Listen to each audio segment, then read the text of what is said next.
Ethan Ward stepped out of the transport ship and into the grand landing hall of the Sarathian Empire. The floor was smooth and polished, shining like a mirror under the bright golden light.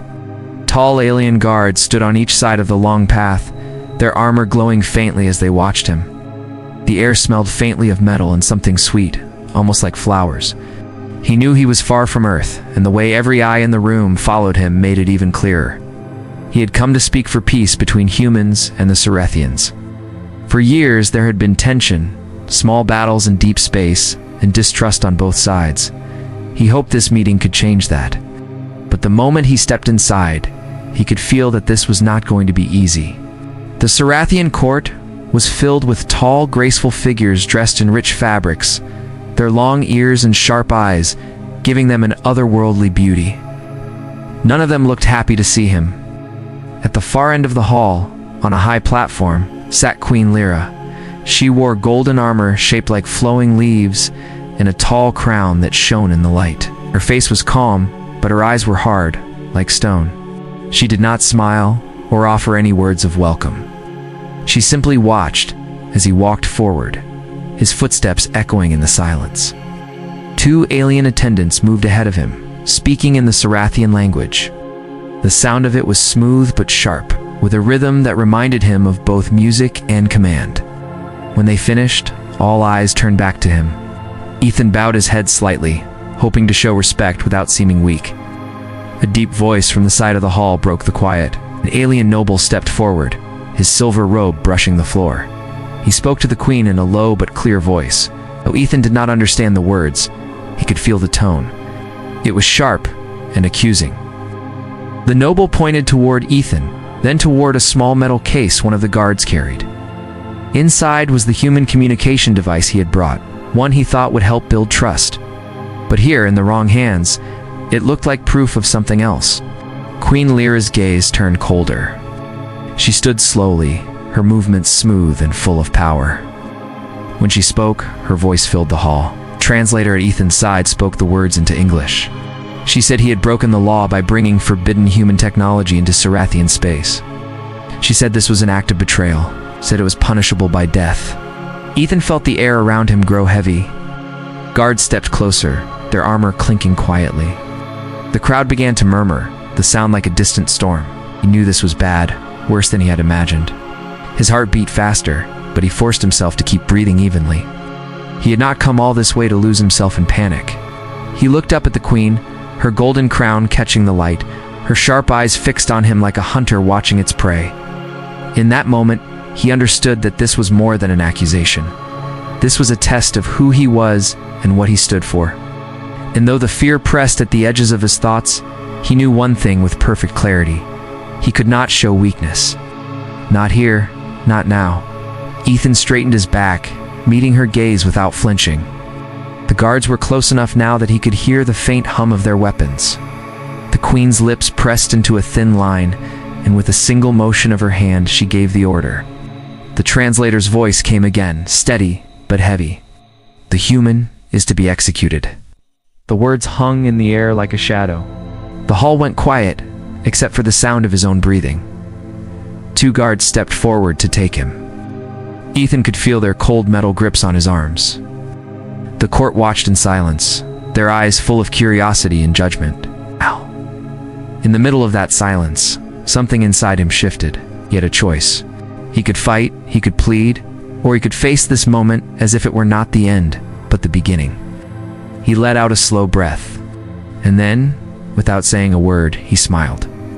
The court froze. The alien queen's sharp eyes stayed locked on Ethan, as if trying to read the meaning behind his calm smile. It was not the reaction she had expected. No human had ever faced death in her court without fear. She had seen many plead, some cry and others curse, but never someone who simply stood and smiled. The guards held his arms tightly, ready to drag him away. Around them, the Sarathian nobles whispered in their own language, the sound echoing off the golden walls. Some seemed confused, others even annoyed, as if his smile had broken the perfect order of the moment. The queen raised one hand, and the whispers stopped instantly. She stepped down from her throne slowly, her golden armor catching the warm light as she moved. The sound of her steps was soft but heavy with meaning. Ethan did not look away. The space between them felt charged, like the air before a storm. When she stopped a few steps away from him, her voice was low but strong. The translator spoke her words into English. She asked him why he smiled when the moment before him was death. Ethan kept his voice steady as he answered. He told her he came to her world for peace, not to bring harm. He said that if he died here, it would not be from guilt, but from a choice to stand by his purpose. He said that fear would not change his truth. The queen tilted her head slightly, as if considering his words. Her gaze softened for just a second, but the court could not read her thoughts. The silence between them was heavy. Ethan could feel the eyes of hundreds of aliens on him, but he stayed still. A tall, silver-robed noble stepped forward from the side and spoke to the queen in a sharp tone. He reminded her of the law, that any human who brought forbidden devices into Sarathian space should be put to death without delay. The queen listened, but did not take her eyes off Ethan. She turned her attention back to him and asked if he knew the device he carried was forbidden. Ethan admitted he did not. He explained that on Earth such a device was used only for open communication, to share news and ideas. He had brought it as a gift, hoping it could connect their people. His voice was calm, but inside his heart was pounding. The queen walked around him slowly, as if studying him from every side. The golden light from the tall windows painted her armor in shades of fire. She stopped behind him for a moment, and Ethan could hear the faint rustle of her gown mixed with the quiet breathing of the guards. Then she came back to stand in front of him. Her voice was different now. There was still command in it, but also curiosity. She asked if he truly believed peace was possible between humans and the Sarathians. Ethan answered without hesitation that he did. He said that even after years of mistrust, there were always those who could choose to build instead of destroy. The court was silent, waiting for her decision. She lifted her chin slightly and looked around at her people. Many nobles seemed uneasy. The silver-robed noble crossed his arms and shook his head. The queen raised her hand again, and the guards froze in place. For a long moment, she said nothing. Then she stepped closer to Ethan, her voice dropping so only he could hear through the translator. She told him that in her culture, smiling in the face of death was a sign of great courage. It was a quality their greatest warriors had shown before battle. It was not something she expected to see in a human. She turned and walked back toward her throne. The crowd held its breath, waiting. When she reached the platform, she faced the court and spoke clearly. The translator's voice came seconds later, carrying the words in English. She said the human would not be executed. Instead, he would remain in the palace as her guest until further decision. Murmurs filled the hall. Some nobles looked shocked, others angry, but none dared to speak against her directly. The guards released Ethan's arms. He stayed still, unsure if this was truly safety or only a delay of the end. The queen's eyes met his one last time before she sat back on her throne. There was no smile on her face, but there was something new in her gaze, something he could not yet name. As the guards stepped back to their places, Ethan felt the weight of the moment settle on him. He had escaped death for now, but he knew this was only the beginning of something far more dangerous. Ethan followed two guards through the wide halls of the palace. The walls were tall and smooth, decorated with silver patterns that seemed to move in the light. Every step echoed softly. He felt the weight of many eyes on him from passing servants and courtiers. They watched him as if trying to decide whether he belonged here or not. The guards led him to a large room with a balcony that looked over the shining city. The buildings below rose like towers of crystal, and long bridges linked them high above the ground. Strange flying craft moved between them, leaving glowing trails in the air. The view was beautiful, but Ethan knew it was also a reminder. This was their world, their power, and he was a stranger in it. A servant entered quietly and set a tray of food on a table. The smell was unlike anything Ethan had known, sweet, rich, and sharp all at once. He nodded his thanks, though the servant kept his eyes down and left without a word. He sat for a moment thinking about what had just happened in the throne room. He had been seconds from death, and yet here he was alive, but alive did not mean safe. As he ate, he thought about Queen Lyra's words. She had spared his life, but why? Was it curiosity, respect, or some plan he could not yet see? The way she had looked at him made him think she was not done testing him. Later, as the sky outside shifted from gold to deep blue, there was a knock at the door. The guard stepped aside to let a tall figure enter. She wore a long robe of dark blue and silver. Her eyes were sharp, but her voice was calm as she introduced herself as Solani, an advisor to the queen. She said the queen had asked her to speak with him. Solani sat across from him and began asking questions. She wanted to know why he had come, what his people truly wanted, and why he thought peace was worth the risk. Ethan answered each question carefully. He spoke about the cost of war, the lives lost, and how trust could be built step by step. He could tell she was measuring his words, searching for any sign of deceit. When he finished, Solani leaned back slightly. She said the queen valued strength, not only in battle, but in spirit. She warned him that the court was full of those who saw humans as weak and unworthy. She told him if he wished to survive here, he must prove otherwise. Before she left, she gave him a long, thoughtful look, as if she too was unsure of what to make of him. That night, Ethan stood on the balcony and looked out over the city lights. The air was cool, and the sound of distant music drifted up from the streets below. He thought about his mission, about the faces of those on Earth who believed in him. He could not fail, not now, not after coming this far. The next morning, a guard came to bring him to the training grounds. Akathan was surprised, but followed without argument. The grounds were filled with Sarathian warriors in golden armor, practicing with long curved blades and tall energy spears. The queen stood at the edge, watching. When she saw Ethan, she motioned for him to step forward. She told him that words could not earn the respect of her people alone. If he wished to remain in her court, he must show his strength. A young warrior stepped out from the line, his armor bright in the morning sun. The queen ordered them to face each other in a test of skill. Ethan had no weapon, but the warrior handed him a practice staff. It was heavier than it looked, the balance unfamiliar. The queen gave a single command, and the duel began. The warrior moved quickly, striking with speed and precision. Ethan blocked as best he could, his arms shaking under the force. He remembered his training on Earth, using quick steps to keep distance, as he could hear the court watching, their voices low. A sudden strike knocked him to one knee, but instead of giving up, he pushed back to his feet. He met the warrior's next blow head-on, using the force to twist the staff and break the rhythm. The match lasted several minutes before the queen raised her hand to stop them. Ethan was breathing hard, sweat on his forehead, but he stood tall. The warrior stepped back and gave a short nod of respect. Queen Lyra's expression did not change, but her eyes held that same curious light as before. She told the court that the human had spirit, and for now he had earned his place as her guest. Ethan knew this was only the first of many tests, and the real challenge was still ahead. The days that followed were filled with quiet tension. Ethan remained in the palace under the watch of guards. He was not treated as a prisoner, but neither was he free to wander. The halls were wide and beautiful, decorated with silver carvings and tall windows that showed the city beyond. Yet behind the beauty, Ethan could feel the weight of suspicion from many in the court. Each day he was called to speak with Queen Lyra. Sometimes she asked him questions about Earth, its people, and its history. Other times she challenged him with difficult ideas about trust and loyalty. She seemed to be testing him, looking for any sign of weakness or deceit.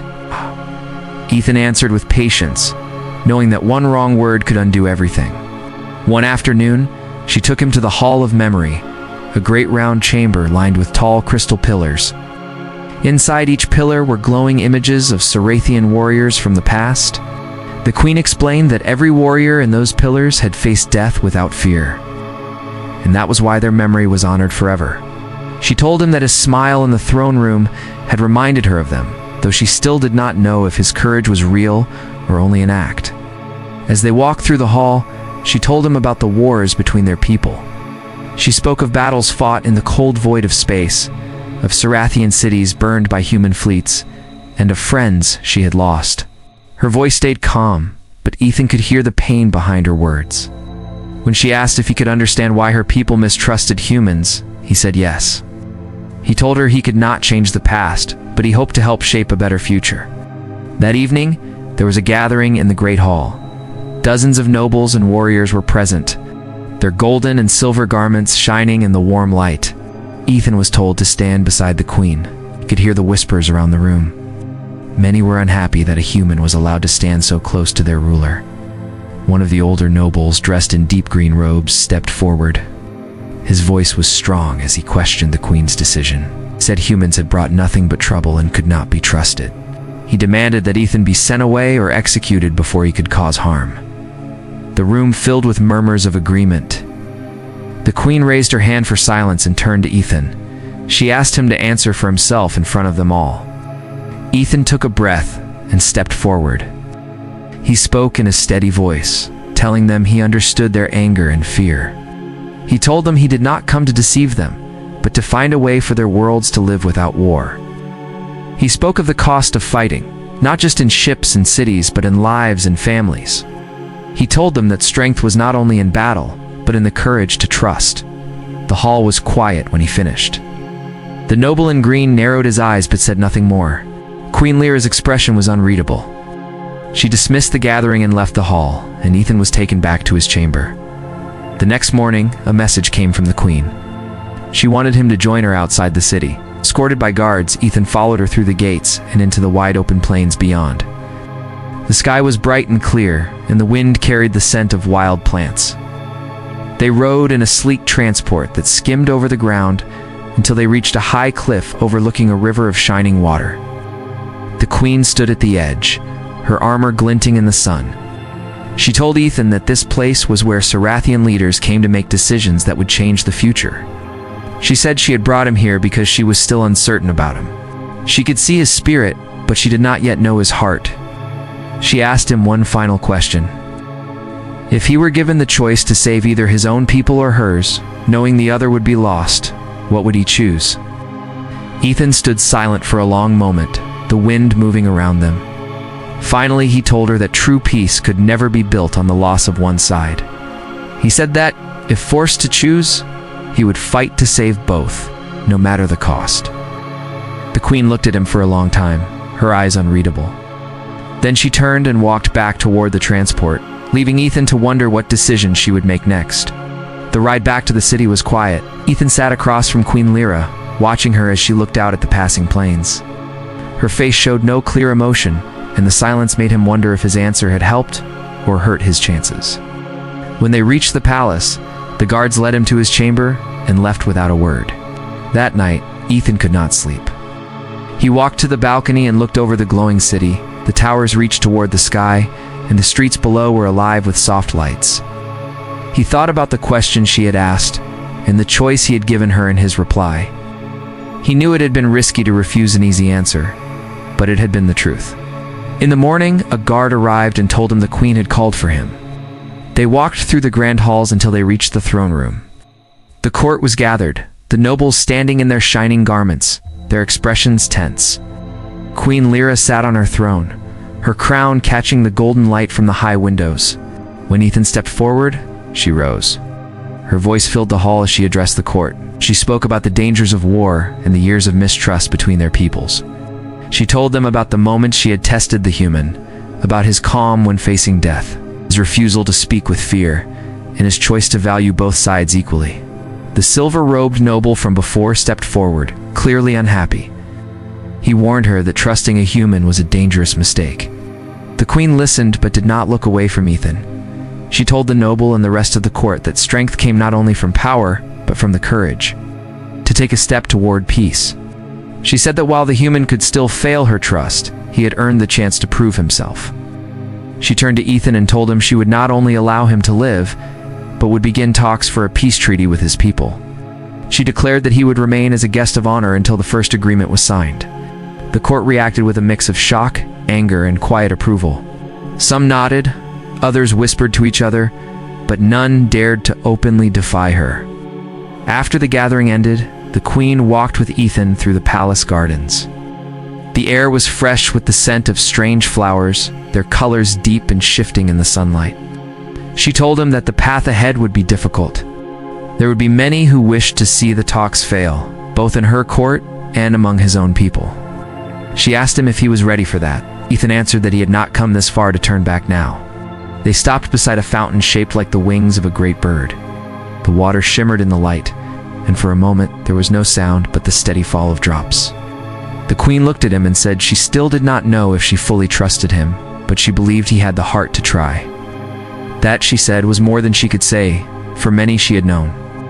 Over the next weeks, Ethan worked with Solani and other advisors to prepare for the talks. Messages were sent to Earth, and a small delegation was invited to the Sarathian capital. There were long meetings, debates over terms, and moments when it seemed the effort might collapse. But each time, Ethan remembered the Queen's words and pushed forward. One evening, as the final terms were being reviewed, Queen Lyra called him to the Hall of Memory again. She stood among the glowing pillars, her voice calm as she told him that if the treaty succeeded, his name would be remembered here alongside the warriors of courage. It's not as a fighter, but as someone who faced the risk of peace. When the day came to sign the agreement, the great hall was filled with both humans and Sarathians. The Queen and Ethan stood side by side as the document was sealed. The moment was quiet, but the weight of it was clear to all. Years of mistrust had not vanished, but a new path had begun. That night, as the celebrations filled the palace, Ethan stood on his balcony and looked out over the city. He thought about the day he had arrived, about the moment when she had ordered his death. It seemed far away now, yet it was the moment that had made everything possible. Somewhere in the halls below, Queen Lyra was speaking with her people, her voice steady and sure. Ethan smiled, knowing that the real work was only beginning, but for the first time there was hope.